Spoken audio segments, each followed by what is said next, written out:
environmental educator at Bluegrass Green Source for almost 12 years, and have done various rain garden projects throughout my time there at Bluegrass Green Source, and just really learned along the way, and am happy to share information with you all today about rain gardens and why they're beneficial, and some of the things you can do in your yards if that's something that you're looking for today. So the rain garden that you see in front of you is actually in Scott County. It's part of a demonstration site at the fire station that's across the street from the library in Scott County.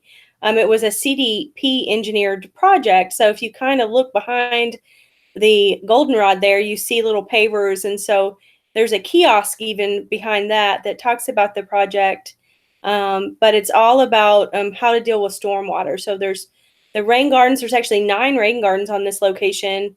Porous pavers and porous concrete, which allow the stormwater to wash through. So it's a really neat demonstration site.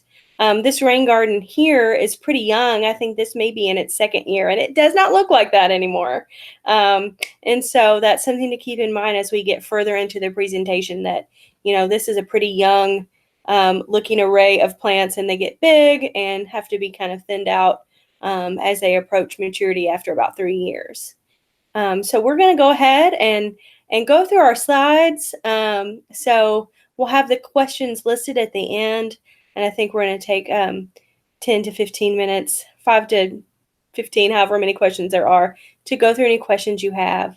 So I hope you enjoy, and we'll talk and chat closer to the end with any questions you may have.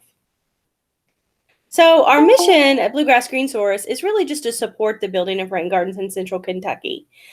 We service a large area in central Kentucky, and so there are lots of different places that have rain gardens all throughout central Kentucky. So we just want to be a support for people who have questions, or if they're needing to, anybody's needing to find resources. We want to be that for you here in central Kentucky. And we have a rain garden website, which links the rain garden manual, which is super important if it is something that you're wanting to follow up with after the webinar today, and create a rain garden. It's a step-by-step instructional manual that was, I believe, put together by CDP engineers, and we share it throughout central Kentucky. So we're happy for you to visit that website and look at that as a reference if you have questions after our webinar.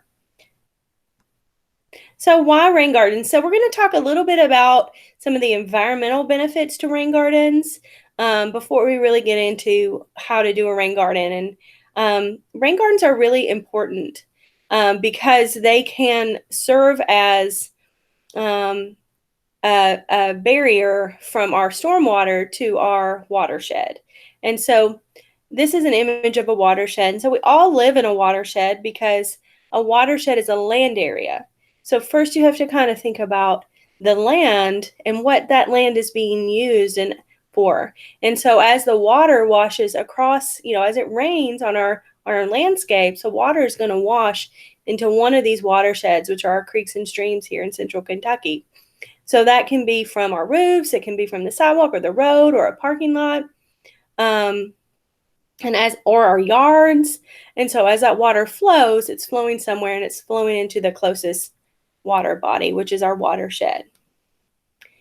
Now, we want to think about kind of what can pollute our watersheds. So there are a couple different types of pollution. There's point source pollution.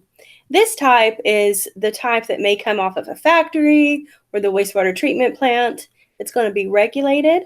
And so, it's whatever is coming out of that pipe is going to be monitored, and someone knows. So there are regulations with, when this water enters into our streams, is it diluted enough to be safe? And those things often are, going to be checked upon by state regulatory agencies. One that we're kind of more concerned about is non-point source pollution, which is, sometimes called people pollution. So those are things that come from kind of everyday actions, things like sediment. So, if there's a new subdivision being built, or really any kind of like habitat alteration along a stream, there's a possibility of a lot of sediment washing into the stream. Pathogens from pet waste or agriculture or even human waste, unfortunately, can sometimes find its way into our streams and create problems.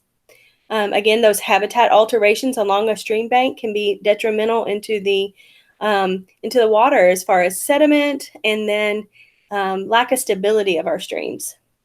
Nutrients like fertilizers, motor oil, grease, salt, litter, all can be sources of non-point source pollution. And so we are concerned with those because they all eventually, a lot of times, will end up in our rivers and streams, and it can really add up. So all the runoff from impervious surfaces like our roofs and our roads and our sidewalks are designed to go into our storm drain collection systems. And so those storm drain collections all go right out into the creek and stream. So if there's those non-point source pollutions sitting out on the roadway or in our, in our yards, that stuff can often get washed into our creeks and streams, into our watersheds. So we have a lot of benefits. The benefits to rain gardens are, if you have a garden in your yard and the water is flowing into that instead of going into the pipes, the native plants that are recommended can really pull water, have really a great absorption property of pulling water into the ground. And so we're not contributing to the stormwater runoff. So we're kind of stopping that from happening. So it's really going to reduce the amount of stormwater runoff. And it's going to stop some of those water quality issues as well. It can help, and a lot of people, and some of you today, may be experiencing flooding issues. And it can help. It may not always be the solution that you're looking for, and so we can talk about that at the end if that's something that you're interested in. But it can help with flooding issues as well. So here are some lovely pictures of parking lots and roadways and downtown. So when I talk about impervious surface, this may be, some of these images may be what comes to your mind. And so, what would be there in nature would be, forest or grasslands. And so we're just going to have so much less absorption in these areas. Even with these little trees and things that they plant, there's just going to be a lot less capability for any kind of absorption. So we're talking about massive amounts of water going into that stormwater system. So here's some more pictures of that. And so, when we think about pollution and heat from the sun in the summer as it rains, all that water going into the creek, we're going to see a lot of this just goes right into the creek and becomes a pollution issue. When we talk about, when I said habitat alterations earlier, if we have habitat alterations and then we have large volumes of stormwater flowing into our creeks and streams, we may get streams that kind of have this look to them. To the right, you see the impaired stream where there's been a lot of erosion. The stream bank is incredibly steep. The trees aren't really close to the edge, so we're going to lose some of that canopy cover. So we're going to be seeing increased temperatures in the stream. And so if pollution and stormwater is going into a system like that, it's basically just becoming a conduit for pollution to carry our pollution from this community to the next one via our river, our stream. And so, when we look at the healthy stream on the left, you can see that it meanders. There are different size boulders and rocks, and there's canopy cover. And so we lose a lot when we take that kind of system away. We can still have developments and utilize and keep our rivers and streams healthy. And that's kind of what we're going to talk about today. So if you look at this picture,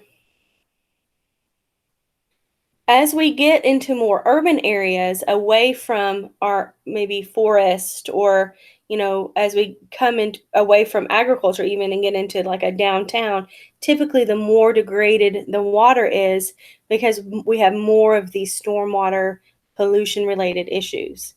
And so that's just kind of something that tends to happen. So thinking about that picture of the healthy stream versus the highly eroded stream, when you think about that, we lose a lot of services. We're changing the hydrologic cycle. We're taking a forest or a grassland where the water would be absorbed. A lot of the water would be absorbed and pulled into the ground and have time to slowly kind of perk through the ground. We're losing a lot of that. So we're modifying our streams and decreasing that groundwater flow, increasing flooding. And if the water has time and the stream bank and the stream is healthy, there's actually a pollutant transformation that the stream can do because of all the biology, the microbes and the things in the water can actually break pollution down. But if it's unhealthy, those things may not be able to live. So increased erosion and habitat. And so we want to try to keep those things intact. And also so we can get out and enjoy our rivers and streams and have them feel safe and healthy for us for recreation.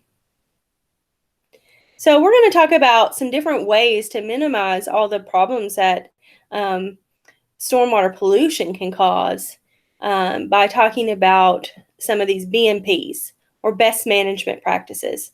There are several best management practices that we're going to talk about in this presentation today. We're going to talk a little bit about low impact development.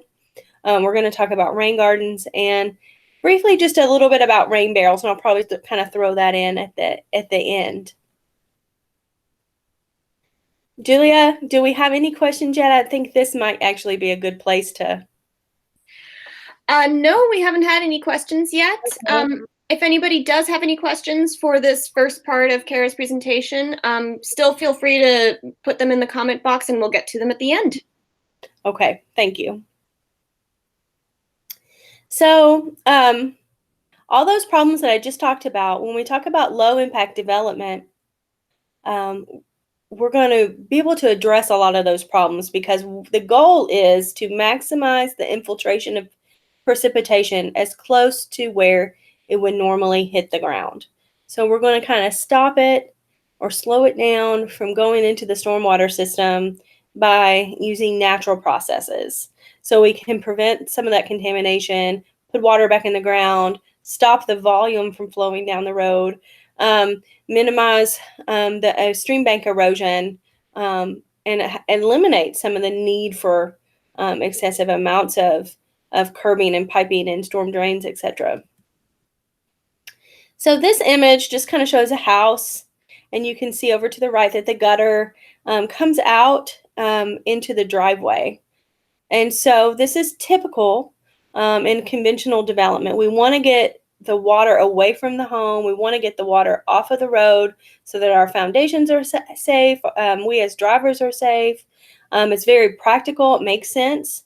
But there are other things that we can do with it instead of putting it directly into the stormwater system.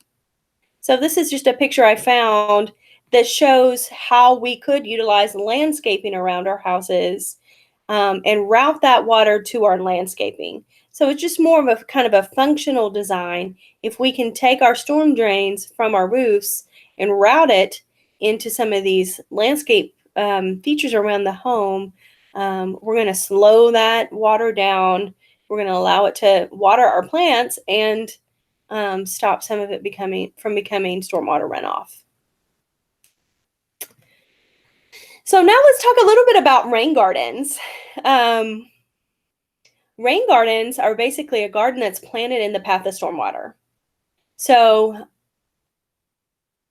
it's going to be in between how your water would flow and maybe the street.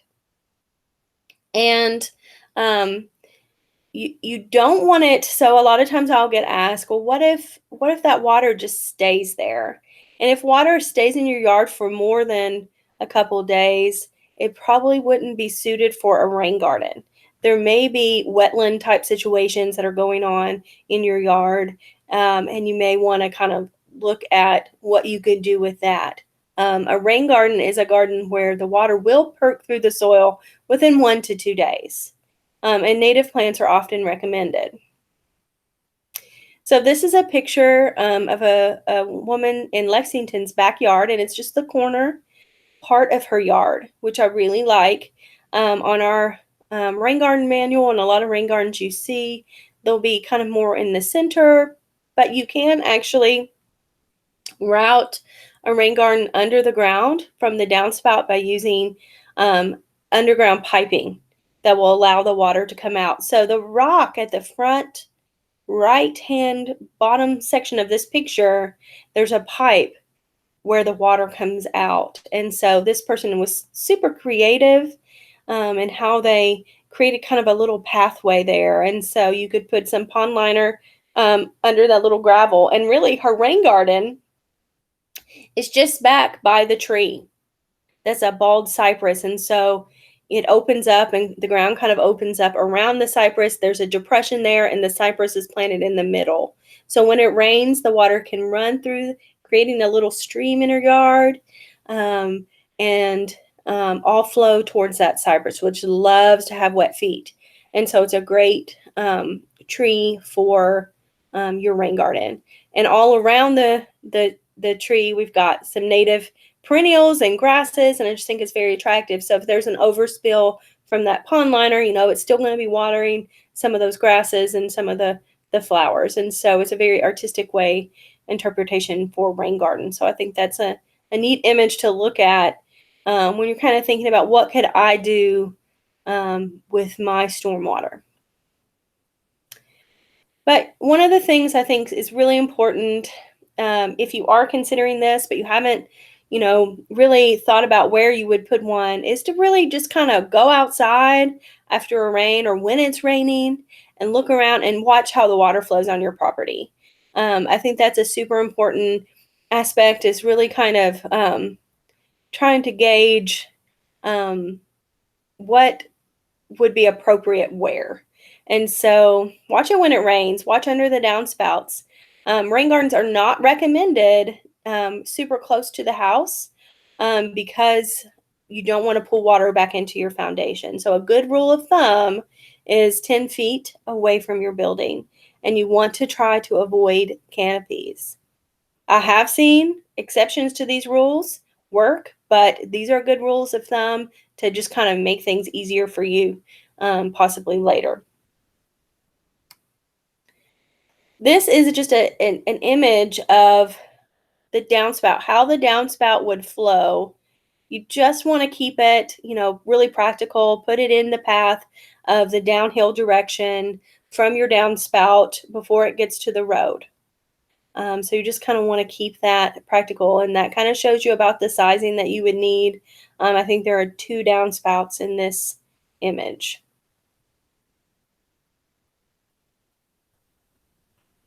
So important features of a rain garden is you do want to make sure, if you dig a rain garden, you want to make sure that it's level. That will help as the water's coming in for it to spread evenly across your garden. You don't want it to be downhill. It's all going to flow down, possibly carrying plants and erode your garden. And so you really want to try to make it really nice and flat. On the back side, or on one side where away from where the water is coming in, you want to form a berm so that the water will kind of be held. If there's a high rain event or a heavy rain event, you want that berm to stop the water and hold it in your rain garden. And you want to kind of keep a little channel in the middle in case the water needs to come out. You can dig a little trench in one section of your berm, or you can make your berm really wide and kind of flat, and the water can come up and go over without carrying anything out. So this obviously looks way closer to this tree, but it just shows you a really good example of the water's going to come in from where the person's digging. It's very flat, and you would put the berm on the other side.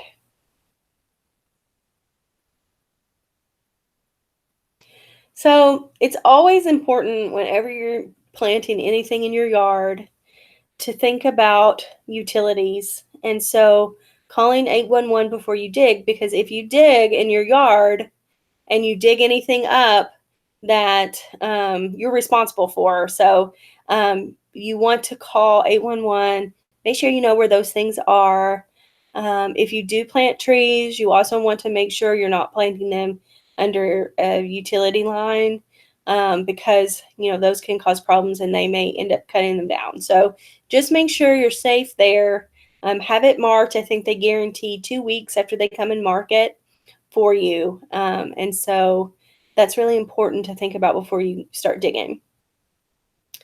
But for us, and what our manual recommends, the average roof surface, you can kind of follow the rule of thumb going 8 inches deep and creating an 8 by 10 garden. You also, but before you dig again, call 811. And then if it's approved and there's no utilities, then make sure your soil is good. You want to have soil that perks. And so you need to do a perk test. And there are great photos of this in the Rain Garden Manual and instructions on this step-by-step. So if it's something you want to do later, you can refer to the manual. But you want to go out into your area and dig a hole that's about 8 inches deep. If you can go 12 inches deep, that's great too. And if it's been really dry, you want to pre-water your hole, basically. You want to water it, let the water perk through, and then water it again.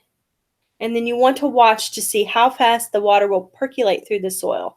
You don't want a hard pan or anything that's going to obstruct the water from perking through the soil. And so you go back out after 4 hours. You can measure how far the water has gone down and multiply by 6, and that'll tell you about how far it's going to go down in 24 hours. And so, so if you get a good perk, once you go out and you look at the soil, you should be good to go. I would do this in multiple places in my garden because it could change. So, if I'm doing an 8 by 10 garden, I may do three holes in various locations in my garden to check to make sure the soil is going to be good for planting. Because if it's not going to perk, your plants won't live. So there's some math you can do if you want to figure out how big you should make your rain garden. If you are doing a garden from a yard, you would want to measure the yard, divide it by the depth, so 8 inches, and that would give you your square foot that you would need to make your rain garden. This is sort of similar with a roof area. If you don't have the size of your roof area, you can always maybe Google Earth should have a scale on their maps, and so you may be able to use that as a tool to zoom in on the roof of your house and maybe measure your roof surface. If your area isn't big enough, you can go deeper, and that's going to give you you won't have to build as big of a rain garden, but it will be a lot deeper if you need that, if size is a concern. So just like in any other garden, you really want to think about your soil. So soil amendments like compost, a good compost or peat moss that you can mix in the soil is going to help improve that absorption, that aeration. Of course, you're going to need to remove the sod and loosen and till up the soil, either with a rototiller or a spade, and get that soil prepared so the native plants that you select can grow. And then the fun part is really kind of thinking about plant designs. There are a lot of really great organizations that provide native plants, that consult about native plants. The city has a really awesome plant by numbers list on their website for stream aside plants. Our our website has a list on the manual of plants, and I just put some of my favorite. I love this blazing star that the monarch is on here in this picture.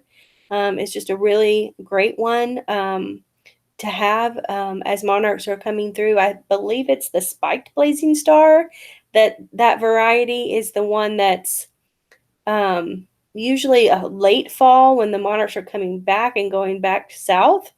It's just a wonderful nectar plant, and anytime I've ever had one, monarchs are super attracted to it, and so you'll find if it's the right time, you'll see them on it. We've got a little aster here, New England aster, and some yellow coneflowers. And so just having fun thinking about, what you want to plant. You kind of want to decide what type of garden you want to have. Do you want it to look wild? Do you want it to look more tame? And then choose your plants accordingly. So these are some really common ones that stay pretty a long time and are easy to maintain. We've got our purple coneflower. This is a yellow Columbine. It's not the native variety, but Columbine is also another really beautiful plant to plant in your rain garden. A Showy Aster is another great late fall bloomer that pollinators absolutely love, and you'll see tons of pollinators around your garden if you have this one. Great blue Lobelia, another tall, really focal kind of point plant. Black-eyed Susan, and a bee balm.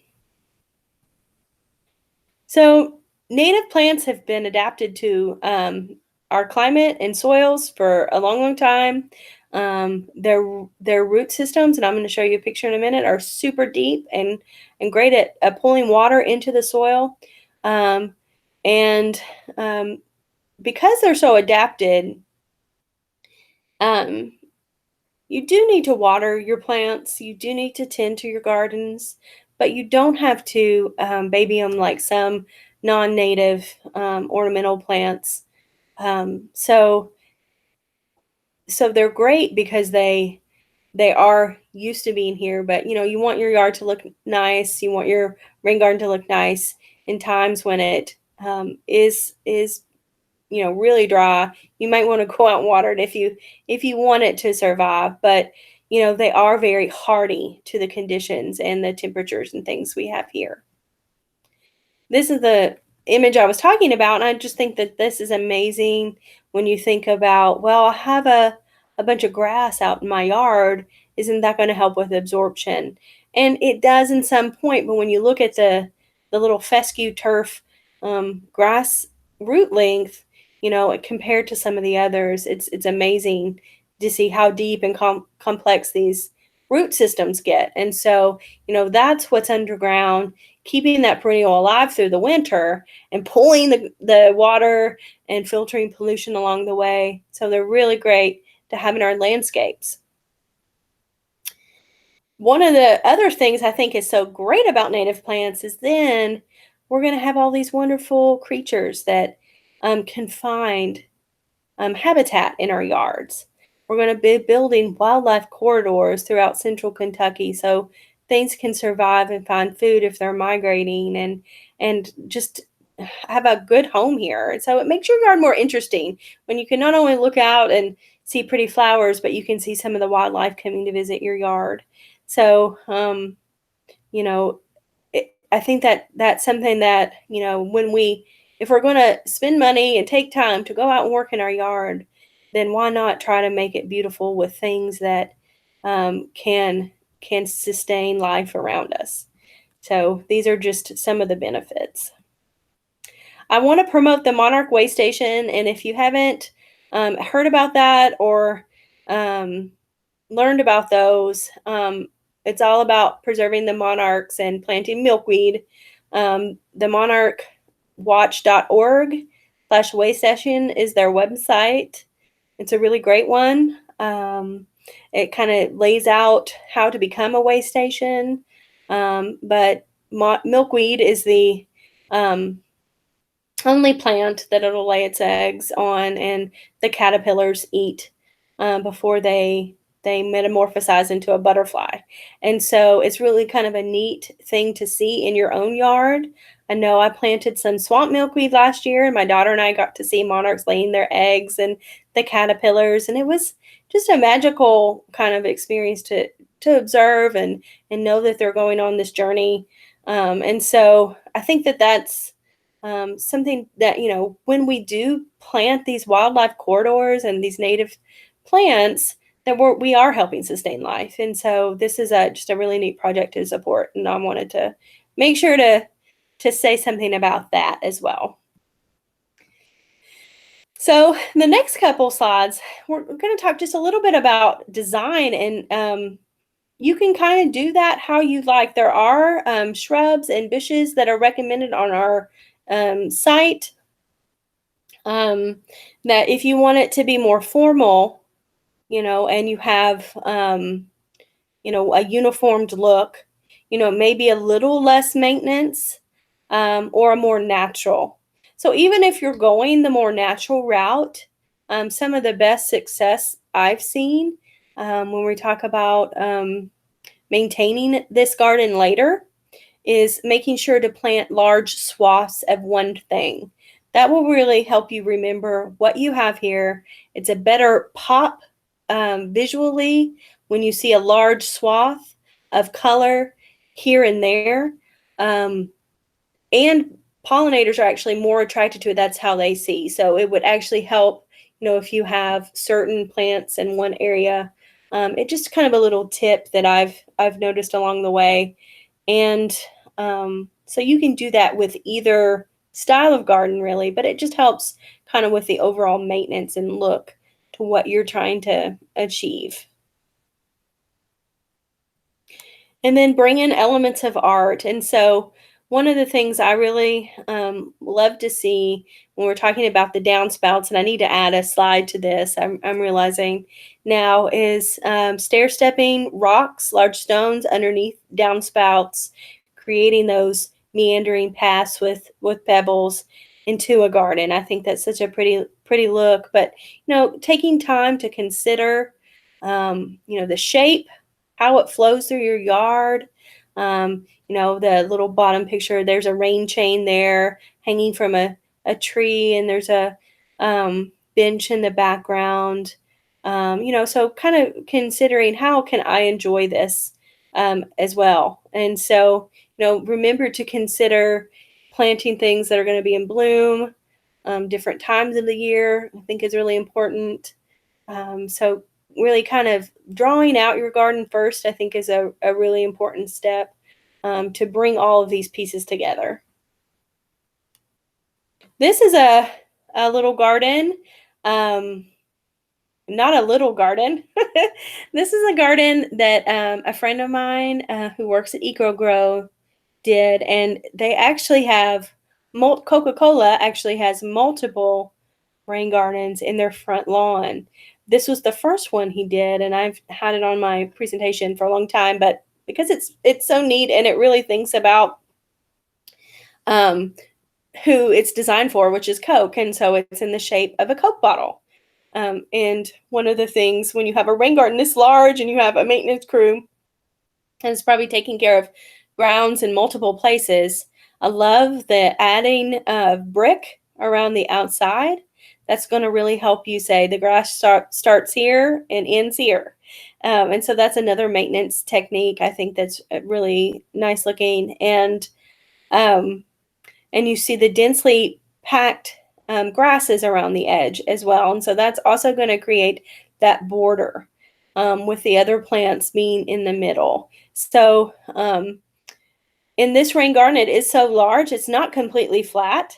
So you can have border plants. Some prairie type plants prefer to be, if they're like on a stream bank, they prefer to be on the bank, where some plants prefer to be, more submerged. So you can kind of look at that, and our manual lays some of those plants out as well.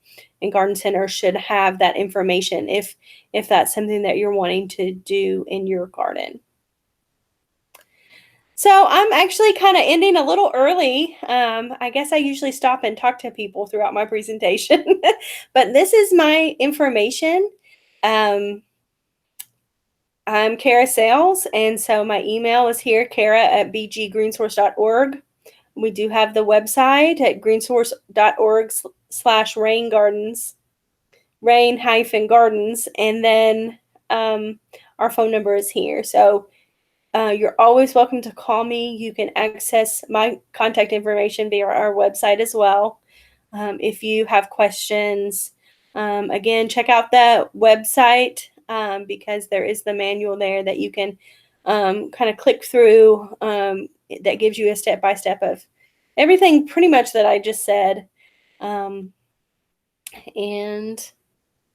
this little rain garden is our finale picture. I'm not sure if this rain garden is still there. I don't think it is. It was a curb cut, so it was outside of Olika Temple on Southland Drive, and they put a little curb around it with curb cuts from the parking lot so the water could flow in. I just think this was right after it was planted and its first big rain. And so usually after you plant one, the first big rain is going to get a little bit higher. And then subsequently after it rains again and again, that the soil and the roots really establish and just pull the water in.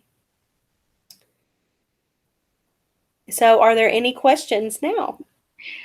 Yes, thank you so much, Kara. That was wonderful. We actually have a few questions, and if you all think of any along the way, please feel free to type them in still. So we've got one from Vicky, who just recently put in a rain garden and now has a den full of groundhogs that live right next to the garden. And she's wondering what the chances of them eating the young plants, or are they more apt to eat the vegetable garden? Ooh, I don't know. I'm sorry, Vicki. I don't know. That would be a really good question for your local extension agent. I know I have done lawn care workshops where we've talked about little critters around. I know I have rabbits in my yard and they do like to eat my vegetables. um, there are a lot of plants that I don't know enough about what the groundhogs will eat, and I have to apologize. I have no knowledge of that. That's okay. The next question is from Andy. What is the reason to avoid tree canopies? Just if you're building a typical rain garden like the 8x10 and you want to make it nice and flat, you're probably not going to be able to do that as much without, you don't want to damage the roots of your tree. You can still plant a rain garden, and I have definitely seen that happen successfully under trees. It's just it's not going to be like the typical, I'm going to go out, I'm going to dig 8 inches down and make a nice flat even rain garden. It would be more kind of planting those native plants around the roots and trying to make that soil absorption the best you can in those areas. So I have seen it happen successfully, but you just don't want to damage your tree. That's a good point. Okay, and then the next question is from Sandra. If you were to plant a small to medium-sized tree within a rain garden, obviously the depth of the garden would need to be greater. Is there such a thing as a rain garden that is too deep?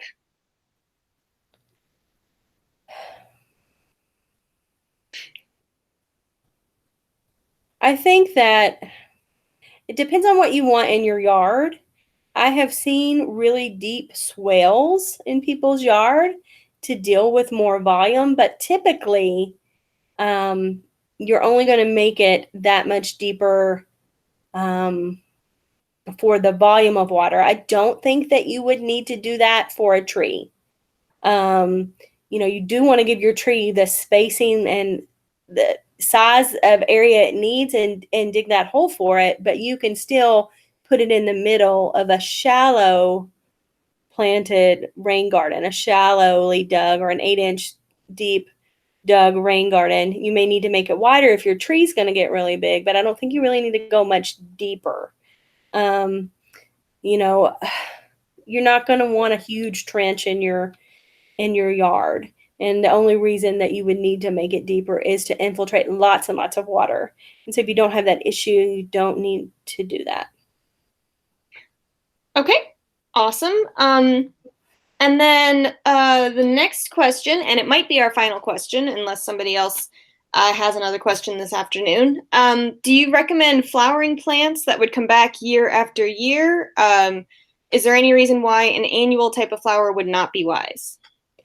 We do recommend the native perennials. Their root systems are going to just develop over time. I mean, they take about 3 years to develop, and so fully to mature. And so their root systems are going to be so much greater.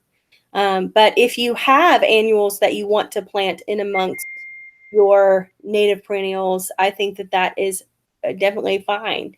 But yeah, native perennials are typically the ones that are recommended, and it is just because of the absorption and the root depth. Okay, awesome. And then we just had another question come in. Are you aware of any grants out there for people who want to do phase 2 of their rain garden? Oh, phase 2.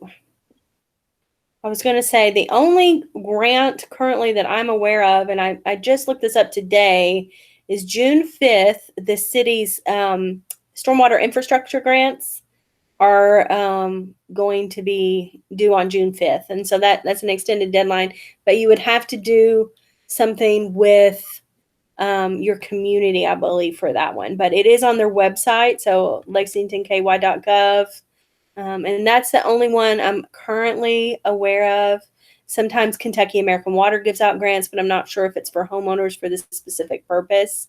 But they're another good website to always kind of keep in mind. I know they have given some grants for various things. And so I'm trying to think if the Kentucky Division of Water gives out individual grants, but those are all websites to always keep your eye on things, to kind of peruse around and see if they have a grants page. But if you live in Fayette County, there are infrastructure grants.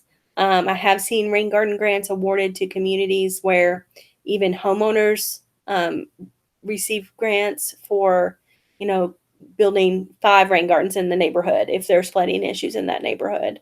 So, that's something to look at. Okay, great. Thanks, Kara. If anybody else has any questions, you can go ahead and type them in right now, or feel free to email Kara later on this afternoon if you think of something. Otherwise, I think that we might be getting done early today, actually.